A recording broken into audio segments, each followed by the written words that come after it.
Welcome to another edition of Geopolitics and Empire. Quick reminder, support the transmission. Best way you can do that is by becoming a paid subscriber on the Substack. Every week or two, we do a weekly group Zoom chat with subscribers only to shoot the breeze on current events. I also do a weekly collection of the best headlines and provide my own personal commentary and analysis. And we bring back past podcast guests on occasion to do a live Q&A with paid subscribers only. You can donate or purchase a consult if you want to chat with me, and that's all over the website. Check out the affiliates and sponsors there. Leave a podcast review if you haven't already. Joining us for the very first time on Geopolitics and Empire is Mario Innecco, who was a banker and a broker, and he's got a fantastic YouTube channel on finance, economy, geopolitics. Welcome to Geopolitics and Empire, Mario. Oh, thank you, Hervoye, and thanks for having me. Well, thanks for taking the time. You're out there in the UK. I'm here in rainy Mexico this week, and I love your channel. I love the work that you do. I often check it out. In fact, I get some guest tips from you. I had on Clive.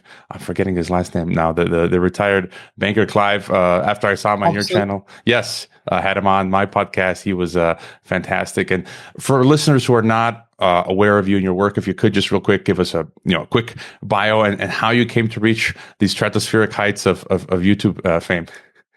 Well, my background is in finance. I worked I started out in Switzerland and then moved to the city of London in 1992. My field really of focus was government bond markets. I was a futures broker. But back in 2002, I started looking at gold and then into like Austrian economics. I always like to keep learning things, not even when I was at work.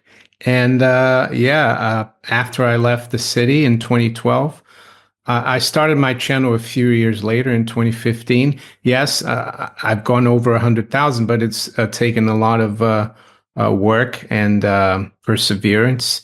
It's been it hasn't been a stratospheric rise, but just keep doing a video and talking about things as much as possible. And my YouTube channel is @Innecco64. That's like a nickname that I had when I was a kid. I mean, my family still call me that. And 64 is the year I was born.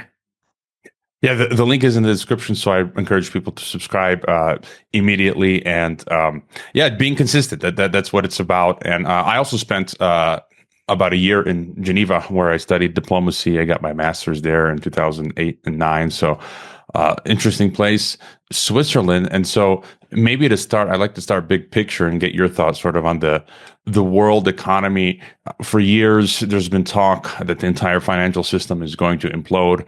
On the podcast, I've had everyone from Peter Schiff to Mark Faber to Jim Rogers, you name it. And I don't know. I don't know what to think anymore. The can just keeps being kicked down the road. What's sort of your pulse on where we're at? Yeah, I mean, I've been waiting for it to happen since when I started looking into the Austrian school, into money, into gold, since 2002, and since Ben Bernanke made a speech in November 2002 about how the U.S. had this technology that would prevent deflation, and the technology was printing money out of thin air at no cost. But the flip side of that, though, that Mr. Bernanke or Dr. Bernanke doesn't realize is that you pay for that in debt, and that's where we are right now. And the dollar, as you probably know, became unbacked by gold on August 15th, 1971. So it's been a lot easier for the central bankers and governments to inflate. And if you look at it historically, all fiat currencies that aren't backed by gold or silver, they eventually go to zero. I think the only reason this system has gone on for longer is that the current reserve currency, major reserve currency, the dollar is a fiat currency, but it has it's kind of rested on its laurels. I remember my dad telling me that in the 60s and up until the early 70s, people used to think of the dollar as good as gold, and it was. $35 was equivalent of a troy ounce, but now it isn't anymore. And so, yeah, eventually the dollar will go to zero too, and that will bring down all the other currencies because they're all like backed by the dollar, and that's why I think a lot of countries are accumulating a lot of gold in the last few years. And just to go further on that point, the fate of the dollar, de-dollarization. I think you put out a video recently, or you mentioned, this a run on the dollar, and there seem to be two camps. You've got these dollar bulls who say, everyone uses the dollar. It's the most used. It's the most transacted. It's the king of the castle. And then others saying, well, yeah, but at some point it's all going to come crashing down. Just your further thoughts on that, and then what might happen after the death of the dollar. Yeah, I mean, the dollar is still used as a method of payment, and it's been the custom for since the mid 50s or so. Some people think it was after World War II, but I've looked into the data, and the British pound actually was the major reserve currency up until 1954. So it's just a matter of custom. But once the dollar starts really losing a lot of value, and by value, I don't mean against other fiat currencies, but versus gold, silver, and other hard assets, then people are going to lose confidence. And I think people like Putin and Xi Jinping and other leaders from the global south, so to speak, they already see that, and that's why they're accumulating gold. Yes, they still have, the Russians don't have anymore because it's been stolen from them, but China still has a lot of dollar reserves. So it's like they can't just dump all their dollars because they need to get something of value for it. And they're doing that actually through buying a lot of resources and companies abroad. That's one of the ways they're doing it. And also by, instead of putting their surplus dollars into treasuries, they're putting into gold. As for the people who, yeah, I know who you're talking about the dollar bulls. I think some of them realize that gold eventually will replace the dollar, but in the meantime, I guess, when things start getting start unraveling like they're now, yes, there will be people who go into the dollar. But if you look at the dollar index, I think it's around 109. It started out in 1973 at 100. So here we are, 52 years later, and it's only up about 10%. So I think it's a dangerous thing to keep comparing fiat currencies to each other. You need to compare it to gold, and that's why, that's why I'm not a dollar bull either. Even though the dollar, is doing okay right now, the dollar will also go the way of all other fiat currencies. And then, BRICS multipolarity. Again, I talk to people from both camps because it's hard to figure out what's going on, and so many things are at play. I recently had on a former British ambassador to Syria. We're talking about how Syria fell, and we talk about this axis of resistance: Russia, Iran, China, and it seems militarily they're still somewhat weak, but then there's all this talk about the multipolar world, BRICS, and in some ways it seems like they're playing the long game. The East, almost like they're waiting for the West to fall on their own sword, kind of as you're talking about with the dollar. And so, and it seems like it might be a gold world order. The gold is going east. There's been talk about this BRICS currency. There might not be a currency per se, but some sort of like system where gold is utilized. So just sort of your further thoughts on the sort of BRICS multipolar future. Yeah, I actually think the BRICS probably wouldn't have been moving as quickly and as radically into a new kind of payment and currency system, or paying each other in their own currencies and de-dollarizing, if it wasn't for the United States and the West imposing all the sanctions and using the dollar as a weapon. I think the West has a lot to be blamed for that. I'm not really sure the BRICS are looking to kill the dollar, but it's like if you have a bank account and then the bank comes and says, if you don't do this and this, we're going to close your account. What are you going to do? Well, you're going to look for another bank. And I think that's what's going on with the BRICS. It doesn't mean to say that I think the BRICS are going to be successful. It doesn't mean to say that I think the BRICS countries are less capable and or more capable, excuse me, and less corrupt. It just means that in the West, we're going to suffer because they're not going to need our currencies as much, especially the dollar, especially the yen, especially the pound and the euro, because they're trying to move away from it. And what that does, and we're seeing it like as we speak here today, for example, in the UK, bond yields are rising and the pound is dropping. Yes, it's to do with mismanagement by the new government of the budget and the economy, but it's also to do with the fact that, countries like Russia and China and others that might have been investing like 5, 10, 20 years ago in the UK, they're not doing it anymore.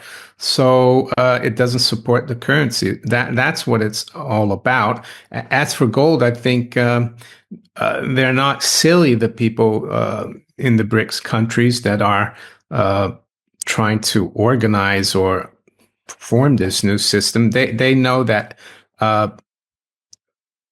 gold is ultimately the safest reserve asset for a monetary system because it's money, and it's been like that for thousands of years, and maybe even silver as well. So they don't have a short memory. They know that the dollar has been top dog only because the U.S. had 2/3 of the official gold reserves after World War II. Of course, by 1971, the U.S. was running out of gold and they had to close the gold window.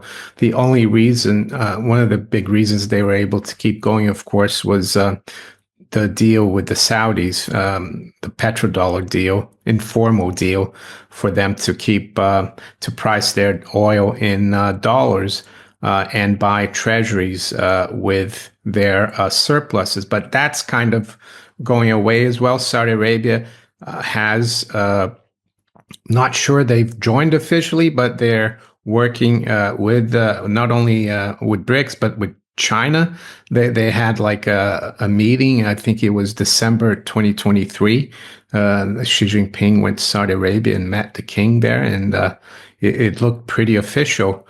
So that's what I see. And gold, gold. I'm not saying we're going to have start using gold coins again, which would be good, but I think it will be as a mechanism to settle surpluses and deficits amongst countries, because they'll probably just start like they're doing now, paying each other in their own currencies, fiat currencies. So you said the West will suffer, and I think we are seeing that. I want to get your thoughts a bit later on this whole Great Reset stuff, where it seems like one of the consequences is the wiping out of the middle class, sort of a neo-feudalism. And for me, some of the key regions are the United States, America, Europe, and of course China. But on America, and we've got Trump now. Basically, well, there's this question, right? Is the empire declining, or is it about to be made great again? And Trump is pushing a North American Union, which is unbelievable, because many people for years have been saying that's the globalist plan, and it's like, wait a minute, and now he's implementing North American. I'm aware of that. Alex Jones used to talk about the Amero and the fact that the world is going to be divided into 10 regions. And here we have Trump pushing for Canada to be part of the U.S. and annexing Greenland. I'm not sure if he's looking to also snap up Mexico where you are, but I wouldn't be surprised. But or maybe he's just trolling the world. Who knows? It seems serious. I mean, I just saw a clip. I think I got it from your feed. Charlie Kirk and Donald Trump Jr. flew out to Greenland, and I mean, I think this is a serious thing, because even the past Mexican president has explicitly, López Obrador said, we need to copy the EU and integrate Canada, USA, and Mexico. So I think they are serious, but do you think the U.S., and I think you also said on one of your comments that this is like the last Hail Mary, what do you think the future is for the United States and the average middle class citizen? Well, let's start with the middle class, and not just in the U.S., but here in the U.K. and Europe. I think the middle class is being like diminished greatly, and that's to do with the 1971 when we went off sound money, and it's favored the top 0.1%, not even the 1%. That's who it's favored, and we're becoming in the West, in the UK, US, in Western Europe, more and more like Brazil, where I was born and grew up, becoming more and more like a third world country where you have very few who are really wealthy, and very few in the middle class, and a lot that are poor. And that's only because of inflation. The Latin American countries and other African and Asian countries, they've always been, they haven't really been good at managing their currencies. They always print, they're corrupt, and we're falling into that same trap. And so that's why the middle class right now doesn't look good. And it's going to take it's going to take a big crisis and a huge apocalypse. And by apocalypse, I mean, people waking up and realizing what's going on. But whether the U.S. can become great again, I spoke recently, as you said, about this, and I said, and I remember because I was like a young teenager in the 70s, people were talking about how the U.S. was collapsing, the dollar was almost gone. Jimmy Carter, who actually is being buried today, and they closed the markets for him. He was like a considered ineffectual president, a complete failure. But then 10 years later, 1989, 1990, the U.S. was at the top of the world. The Soviet Union collapsed. That guy, I forgot his name, Japanese-sounding name. He said the history's finished now. Fukuyama. Fukuyama. West is on top. You said earlier that it feels like the West is collapsing, just like the Soviet bloc, and I think it might. Maybe Trump might be able to plant the seeds that will bring America back again, but I think it's going to take many years. And and there's going to be competition, of course, versus China. China is the major power now with the U.S. And let's hope it doesn't evolve into anything more serious than just a financial or trade war. And by that, of course, I mean a kinetic war.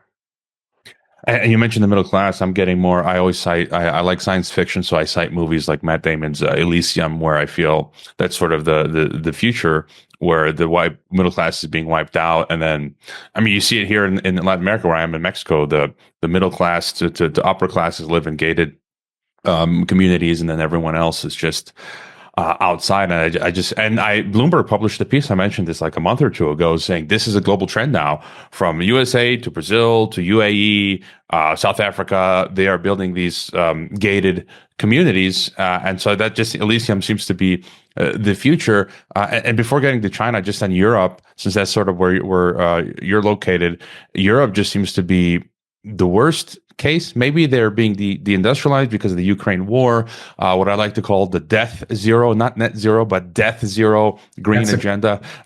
Governments are collapsing. Just what's your, and you've mentioned that as well, just your pulse on what's going on in Europe. Yeah, I mean, I'm in the UK, and yeah, UK has been in decline for many decades. You could argue, ever since World War One. Prior to World War One, it was on top of the world, the British Empire, but it's been just a gradual decline through inflation, through socialism, and yes, not good. It's been deindustrialized. I think I heard someone say once that in the 1920s there were like 85 different brands of motorcycles produced in the UK. I mean, it was really a powerhouse of industrialism, but now it's like, except for maybe when Margaret Thatcher was around, Britain made a comeback. But it's been downhill since then, especially since 2008. For Europe, I think Europe, the EU, and I guess the UK as well, we only have ourselves to blame because we've trusted the Americans to kind of look after Europe. And they're still here since the end of World War II. Germany and Italy still occupied countries, the UK as well. And I think a lot of what's happened in Germany, for example, Germany is an industrial powerhouse up until recently. Yes, it had a tough time adjusting to bringing East Germany back into the Federal Republic. It had to take on a lot of debt, but it was doing really well prior to 2020. I think it was running a budget surplus. Debt to GDP was below 60%. Yes, the GDP wasn't growing as much, but they weren't deficit spending. It was a well-balanced economy. But then Olaf Scholz, he became chancellor, end of 2021. And I remember reading that he was the mayor of Hamburg, and they had very good relations with the Russians because it's a Baltic port, and they did a lot of business with the Russians, and that he would try to push even more cooperation with the Germans. And I think the Americans and the British didn't like that. So my theory is just a theory, is that they pushed for that increase in the conflict in Ukraine in order to, basically get Russia out of Europe. And isn't it ironic that during the Cold War, West Germany thrived, and they used to buy cheap Soviet energy. And now we have Germany unified. The Berlin Wall has fallen for many decades, and Germany is not buying cheap fuel from Russia anymore. So I think it's been self-inflicted, and I think that's why we're seeing this political reaction. Not just in Germany, like Romania, and we're going to see general elections in Germany in February, and we could see that all reversed, which I think would be a good thing. Even though I try not to get too bogged down into politics, but I think people are like realizing that they've been, there's something wrong, that Europe has been um, yeah, brought down by design, not just through the energy situation, but also through forced migration and things like that. And can you imagine how nice Europe would be if none of that had happened? Because it's still a nice place to go and visit. So that's the way I see it. Yeah, it is still a nice place to go. I'm hoping to make it back to my other home out in Croatia this year. We'll see, but it's this tyranny. They're onboarding all of these digital controls now. Europe with ETIAS and the entry exit system supposedly going online. You got to fill out a social credit form. I don't, but members of my family do, and we have to wait to be approved to enter. And it's like, I always say, like, what if my wife or kid fills out the form and Brussels is like, oh no, that's the child of a dissident. We're not going to approve their visa to enter Europe and China real quick. Again, we've been hearing that China is going to collapse for 20 years now. Hasn't collapsed, No. and again, others there that are saying it's doing great. I mean, it manufactures everything. So just your thought on where China is. I mean, they talk about debt in China, real estate. What are your thoughts? Yeah, I think the Chinese economy has slowed down, of course, but it's still growing at around 5%, which is a lot more than any economy in the West. But yeah, you see talk of deflationary collapse now in China because the 10-year bond yield there is dropping to like 1.6%. That they've got deflation because the CPI is slightly negative. So but I think it's the wrong way to look at it. I don't think China is going to collapse. I think the real estate, yeah, they had a bubble, and you probably seen like 10 years ago, people were already talking about these ghost cities that they were building. So yeah, it's come off a lot, the real estate, but I think the Chinese authorities, they wanted that to be like wound down. So yeah, they didn't try to like do what we do in the West, like when there's a crisis, pump all the money and like do all the programs. Even though they're starting to do that a bit, the Chinese. I think they're more balanced. So I don't think the Chinese economy is going to collapse. I think it's just a bit of gaslighting. I think it's more the West that is collapsing. Even though I'm not saying China is perfect and that I like the system there, but I think they've done, I mean, you look at all the infrastructure they've built, they've done, I mean, their economy in the last 30 years is like, if you went to sleep in 1995 and you woke up now, you'd be like, whoa, what is this place? You wouldn't recognize it, I think. Yeah, I'd agree. And I guess one of my favorite topics that I love, that I'm obsessed with, is this Great Reset project, the digital gulag, Oh, yeah. CBDCs, digital IDs. I talk a lot about that, the algorithm ghetto. And in many ways, the walls are closing in, deplatforming, debanking. I read Ryanair now in the near future, you won't be able to fly without a smartphone. You're going to be obligated to purchase through the app, and you will have to have a smartphone, or otherwise, I mean, which is insane for me. And so, just your thoughts, sort of on. You've probably heard of the Great Taking. I think David Roger Webb and these sort of ideas. What are your thoughts when it comes to these digital technocratic controls? This talk of central bank digital currencies and so forth.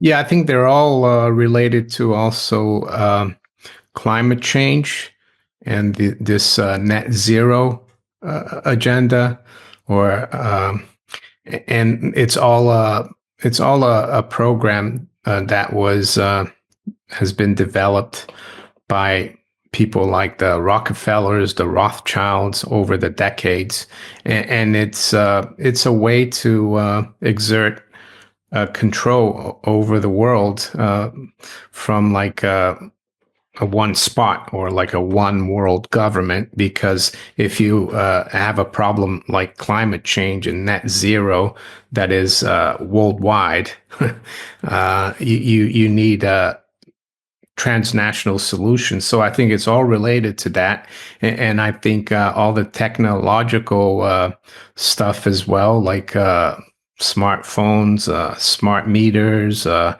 internet, everything is was also developed by these people, even though a lot of it is very convenient and it makes life a lot easier. And we wouldn't be able to be talking here today, and I wouldn't have been able to build my channel either with it. But I guess now they see that it's becoming a problem, because a lot of people like us are trying to warn people about it. It's a little bit like if you go back to the printing press. Yeah, it was probably in the beginning, it was probably a good thing, and then it got they lost control of it, and all these books started coming out, and people were reading about it, and yeah. So what do we do? I mean, I think one of the ways to try to stop this is yeah, maybe politically, but I'm not too optimistic on that. But through your pocketbook, I guess, don't fly Ryanair. Start flying another airline and complain that you don't want to use an app. I know it's difficult when everyone's trying it, but I've noticed here in the UK, for example, they're pushing this net zero and electric vehicles, but their sales are plummeting. I think only 3.7% of EVs of cars were sold to private individuals in the last year in the UK. The rest, the other like 16% or so, were sold to like companies that provide company cars and rental car companies. And yes, the government is pushing, and they want manufacturers to sell more EVs, but the people don't want it. So yeah, vote with your wallet. And I think we can see that people are waking up, because this current government here, they're pushing this stuff, and they're very unpopular. Yes, so I still have some hope. And also, I think these people are quite arrogant. The people running things, they think that they've got control of everything, but it's the currency, the money. If it collapses into a hyperinflation, I don't think anyone thinks that can happen. That could be our best hope. That is a good point, and thank you for that optimism. And I did want to mention, he also out in the UK, Richard Wellings, who's got a fantastic X account, and in my paid subscriber write-up recently, I compiled some of his stuff, and he focuses a lot on this death zero agenda in the UK. And he writes, as part of the plan to restrict the public's mobility, they're forcing drivers out of their cars and onto slow and inconvenient buses. This agenda is now being implemented in cities across the UK. He was citing a BBC article where the mayor is like begging people to stop using their cars and get in the buses. He continues, Welling says the real goal of the forced shift to EVs is a big reduction in car ownership, part of the establishment's plan to restrict the public's mobility. So, of course, they're rigging the market to make petrol cars more expensive. They're going to force people out of their cars and onto slow, uncomfortable, and inconvenient buses. This kind of propaganda is designed to get the public used to the idea, which in reality will be imposed using restrictions and coercion. And similar things happen here in Mexico, where I am. They're cutting car lanes, where there used to be 3 car lanes. Now there's only 2. The third is for bikes, which you don't even know is using the bikes. Yeah, no, here as well, like where I live, there's a main road has got huge bike lanes, and I never seen someone on a bicycle riding there, and it just cuts off just makes traffic more and more difficult, like automobile traffic. But that's the purpose. And speaking of the digital, just your thought then on Bitcoin and crypto, which is all the rage now. Like you said earlier, tools have dual uses, internet and all this stuff. I also agree with you that I believe from the outset, internet was created by DARPA, GPS, CIA gave us Google Earth. Facebook was a DARPA project. I think they had this intent to create a web to sort of control the planet. But with Bitcoin and crypto, I'm kind of skeptical. I'm not against, riding up the wave if you were smart enough to do that and make money. But now they're talking about Bitcoin strategic reserves, and I'm sort of getting skeptical. It's feeling a little bit like tulip mania. I don't know. What are your thoughts on Bitcoin and crypto? Well, I looked into Bitcoin back in 2011, 2012, and I was involved. I thought I read the white papers, read about Satoshi Nakamoto. I thought it was great because we just had the great financial crisis, and the objective was to have peer-to-peer payments and get out of the banking financial system that was corrupt and that still is corrupt. And that was a good thing. But then, if let's say by 2017, I started noticing that there's a lot of Wall Street types and Wall Street banks getting involved, and I thought, that doesn't sound very good. And that was the first leg up to like 20,000 in 2017, and I started distancing myself from Bitcoin. And now, and I remember projects for Bitcoin.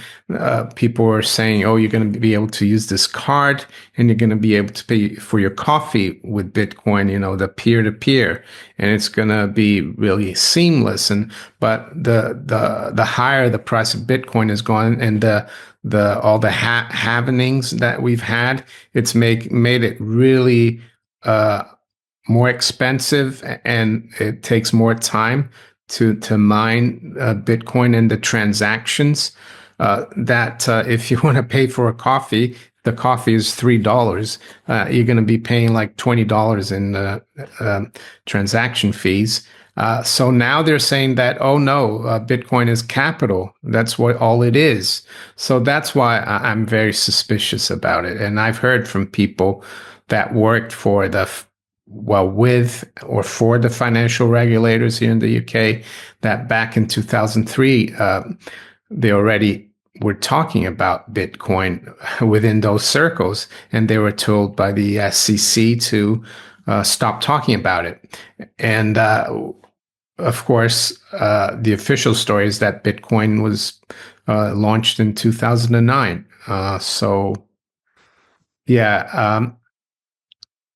I've told my viewers that if they want to buy Bitcoin, that they do so, but be aware that it's very risky, and don't bet the house on it. But I try to cover now in the last 5-6 years just gold and silver, because I think it's really important, because they have the track record. They've got thousands of years of purchasing power. I don't know what's going to happen to Bitcoin and all the other coins when the system goes haywire. I was just catching a comment. I'm sure you're familiar with Richard Werner, who does great work as a banker. And on his checking out his Twitter, he follows my account. I haven't been able to get him on the podcast yet, but does great work. And I caught a comment. He made a post, and he was responding to comments, I think back in November. And this has been sort of my thesis. He believes that in the near term to medium term, that Bitcoin is going to go up. He threw out a number even up to like 500,000, but he believes like at some point after that, it's going to collapse. Did you see that as a scenario? Yeah, anything's possible. 500,000 would be 5 times where we are. But so like silver, for example, it's at 30 still. Silver 5 times 30 is 150. So I think I'd rather be in silver at the moment. I know it's been frustrating, silver, but yeah, anything's possible. I've heard from people that there was a Simpsons episode in December where they predicted that Bitcoin was going to go to one and that XRP was going to like 500, 100,000. So anything's possible. Um, What are your thoughts? I mean, in the face of everything that we're looking at, we briefly mentioned war, financial collapse, techno tyranny. What might be some of your suggestions for people in terms of investing in the future, protecting themselves? I often cite Teddy Roosevelt: "Do what you can, do what you got, where you're at, get out of debt, have some property." Of course, as you say, have some gold and silver. I like the higher end allocation of having, 10 to 20 to 25% precious metals. Having a business, having some income. Just your thoughts on things people can do. well, I agree with all that you said there, and Teddy Roosevelt as well. I hadn't heard that quote. And the other thing, we're being bombarded with so much craziness out there, and so many people get fearful, and that makes them like not act. So yeah, don't be fearful either. And luckily, I've been able to like create like a small business through my channel, which is really good. I mean, up until like 2012, I had always worked for a company, and I never thought back then, oh, by when I'm 60, I'm going to be running my own business. So yeah, it's good to have your own business. Investing doesn't really always mean investing in the stock market. It could mean investing in yourself, and helping your family so that they can get better qualifications, or yeah, that's what it means. And maybe, yeah, the technology as well is good, but also try to get out more as well in the real world. I think this AI push, yeah, some of it is interesting, but it's some of it's unhealthy. To that, they're pushing for us to be almost in a virtual world. I don't agree with that, and yeah, and maybe also help people in your community, people that want to listen, and yeah, that's really yeah, and I agree with most of what you said as well. So you can add those to my thoughts. Do you have any thought on because you've lived in different countries, you speak multiple Yeah. languages? It's a bit of the rage now, and I've got multiple passports, and I've also lived in different countries. But people, this idea of expatriating, people looking to escape, and I think sometimes maybe it's best to stay in your country or really relocate within your own country. But there are times where it makes sense to just escape to another location. Are there any destinations around the world that you think might be good places to go to? Yeah, I mean, like you said, I speak like 5 languages. I was born and grew up in Brazil. Uh, I went to school in the States. I lived in Switzerland. But I've been here since 1992. And yeah, there's a lot of talk now about leaving the country and going somewhere else. But like you said, in Mexico, you have the same stuff going on. So you don't know really where to go. But if there is one place that I think looks very interesting, and they're very much traditional, like we were maybe in the West 40, 50 years ago. And your viewers might find that a bit weird. It's Russia, actually. I saw a video the other day of one of the deputy ministers of immigration in Russia, young woman, and she did a video on YouTube, and they're welcoming people from all over the West to go and live there. And they seem to, she said that their most important value that they look for in people is how they value the family. So it might sound weird. I'm not saying I'm going. My wife and I are going to Russia, but I would look into that. Apparently, a lot of Germans, French, Italians, and even Americans are moving over there. Yeah, I visited Russia. It's a nice place, like many other countries. And there are deals, I think, even for foreigners. You get a free patch of land out east in Siberia. You just have to live on it. And I think after 5 years, you can get Russian citizenship. The only thing is it's cold and you have to learn um, Russian. I lived for 3 years in northern Kazakhstan near the Russian border where it gets minus 40 degrees. And I've gotten used to, again, this all year round sunny weather in Mexico where I can just wear shorts the year Yeah, round. And so, yeah, maybe like in South America, for example, uh, Brazil, Argentina, all these countries, uh, the bureaucracy, there is a bureaucracy, but they're really inefficient. So, in a way, if you're willing to go through all the hassle, it could be a good place because they leave you alone. And yeah, but that could be something else. I don't know about Mexico. It's probably similar to South America. The bureaucracy is not very efficient, so you can get away with a lot more. It's not like the Swiss and the Germans and the British. They the rules are really like enforced very in the draconian way. So that's maybe another option. well, yeah, they do leave you alone. The other problem is that then because they're powerless, the cartels are increasingly not leaving you alone. And even what you mentioned earlier, AI is helping the government, even governments in Mexico, get more competent and roll out these control systems. I couldn't renew my debit card 2 months ago because I used the same government ID, my passports as I have in the past, but this time they said no. You can only now renew your debit card with with your digital ID, the Mexican voter ID card, which I never took out, and now I have to go get my Mexican voter ID card, which is the digital ID for Mexico, to now be able to renew my debit card. So, slowly things are changing. It's a mixed bag. Everything's a mixed bag. I'd say people should follow their their hearts where they want to go. I did want to ask you one more thing. I was listening to, I think you did an interview with Andy Schectman. I'm a huge fan of his stuff as well.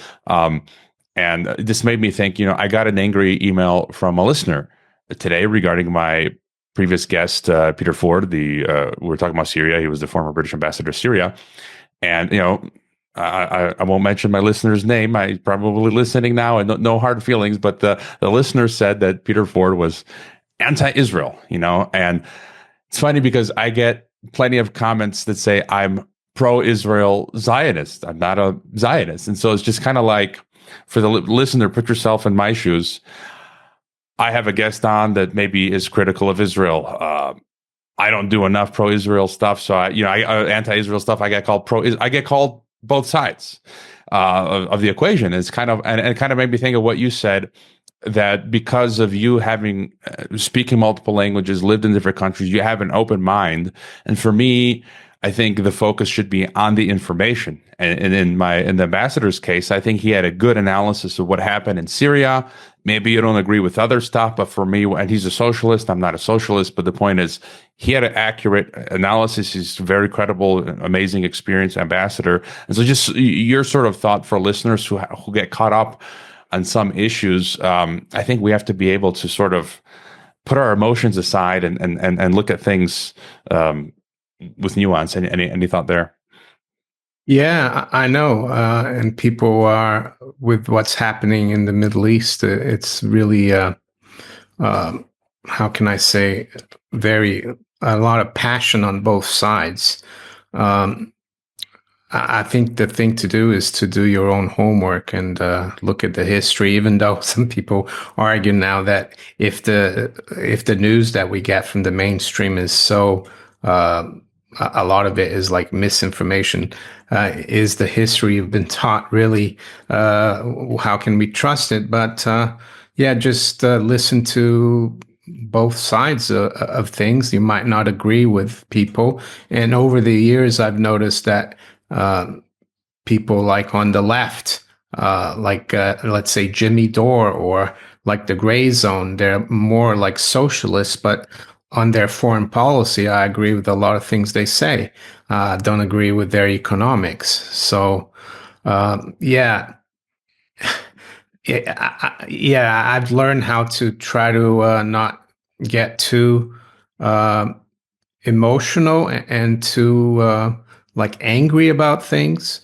Yeah, even though I do have emotions for the topic that I cover, I try to yeah, keep things in perspective and keep calm because I think that's what the powers that be want. They want people divided. Yeah, that's the thing. They want divide and rule. So they're always trying to create two teams, right? The red and blue, or you have to root for Manchester United or Flamengo in Brazil. That I used to be a fan when I was a kid. But they're just games, and I think a lot of this stuff is just games as well. And it might sound a bit heartless to say that wars and things are just games, but to the powers that be, it is. They're just like moving, like we're just pawns in the game for them, and it's really, yeah, it's really bad.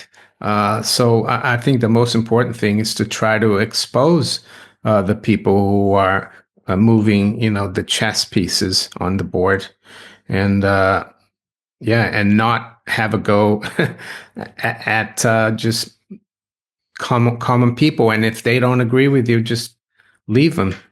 Let them think what they want. Yeah, not get riled up. Listeners, learn a second or a third or a fourth language. Live in a second or a third country if you haven't already, and have experience with the foreign culture. I think that it helps, is what you were saying in that interview, where we have this nuance, and it's like, okay, you disagree with. I've never in my life spent energy going after someone I disagree with. It's more for me. It's kind of a waste. It's kind of like I focus on what we agree on. Okay, I didn't like what he said. Okay, I don't like it. I'm going to move on. And why spend that sort of negative energy, whether it's to get, in a fit, or send out messages and maybe suggest better guests for me, other guests for me to have on to look at the angle that you might want to look at. But we've covered a lot. Mario, is there anything else that you think is important, maybe that we haven't touched on when it comes to finance, economy, geopolitics? Yeah, I mean, I've been covering recently quite a bit about the bond markets. I think people need to keep an eye on that because usually when people think of finance, they think of the stock market, but the bond market is at the base of the whole system. And I think there might be trouble ahead for government bonds this year. So, yeah, look out for that.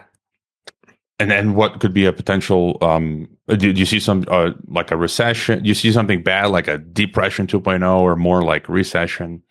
Yeah, I mean, hyperinflation or depression, and that would be a good thing, ironically, because I think it would like truncate or decrease the power of the people in charge quite a bit, and it's something that they're not expecting. And hyperinflation, of course, it would also mean the end of big government, and governments would have to think again whether they can implement all these crazy net zero and industrial fourth industrial revolution goals that they have.